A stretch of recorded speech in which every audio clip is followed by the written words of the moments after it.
Тази пръст от Велика България ще остане тук завинаги. Кръвта на моите мъртви войни иска. Люде!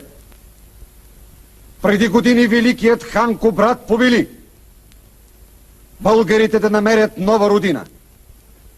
Вие изпълнихте неговата воля. Аз, хан Аспарух, обявявам тази земя за държава на българите.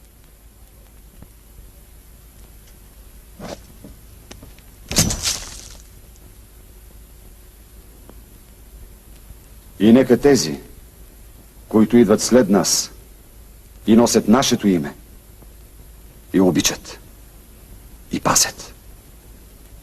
Казах.